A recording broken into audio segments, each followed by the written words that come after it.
Hello, everyone.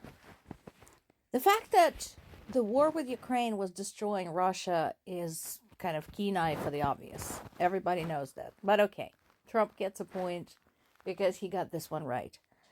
As to whether Putin has to make a deal, dude, we go back to what we've been talking about for a very long time now. And I know I'm going to sound like a broken record. It's that in order to have any kind of meaningful conversation about any conflict anywhere ever, you have to first study the aspects of that conflict and who are the main participants and what sort of people they are. It is true that when the full-scale invasion of Ukraine began almost 3 years ago, the expectation was that Ukrainians were just going to roll over and pant.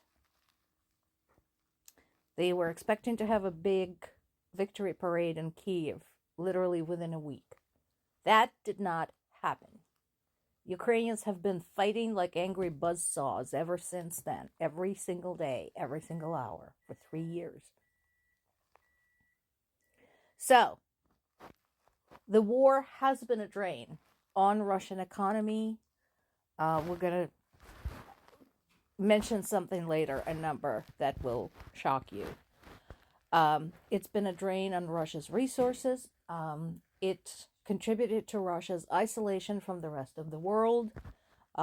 Russia formed alliances with other countries that are equally isolated. Fairly successful in alliances, I must say. But that didn't change the fact that Russia has been sustaining incredible losses. And so, there is no doubt in anybody's mind that this war is destroying Russia. But you have to ask the question, this is where the knowledge of the participant comes in. Does he care? Does Putin care? And the answer is no, he doesn't. This is nothing new. This is the losses, the financial drain, the new Ukrainian strategy of strategic precision attacks on important Russian military objects that also have been extremely damaging to Russian economy because, hello, oil bases, hello, yeah. This is nothing new. He doesn't care. Many historians, political analysts, familiar with the history specifically of conflict in Russia, have already described this. Talking about the fact that Putin basically painted himself into a corner with this. Everything that's happened between February 24th, 2022, and now has been him putting himself into an impossible situation. Because if he says today, this is true, this war is stupid, it's draining my country, let's go home, he lost. That is a sign of weakness. That is going to undermine his authority hugely with his friends like China, North Korea, Iran. Yeah? And he already had an incident like that when he was unable to help in Syria during the latest coup because all of his resources are tied up in Ukraine. At the same time, if he stays, the whole thing, the progress of the Russian army reminds me of that mathematical problem. Remember, if you're standing on one end of the room and the other person is on the other end, and every time you approach, your next step is half shorter than the previous ones. So the theory is that you will never actually get to the person. So that's what Russian progress has been like. So if he stays, that is continued drain on the resources, and it's basically the going nowhere. Even if the governments of these two countries decided today that Ukraine had lost the war and surrendered, he will still sustain losses because, again, as many people have pointed out, he will have the biggest underground resistance on his hands, which will continue draining him, causing losses, causing economic damage, and so on and so forth. So, going back to Trump, we already knew that ending the war in Ukraine in 24 hours, tomorrow or the day after or before he takes office, was a lie. Now, they're basically trying to dance around that timeline, saying 100 days, 6 months, whatever. However, the continued conversation indicates that basically he has no clue. He has no fucking clue how to end this.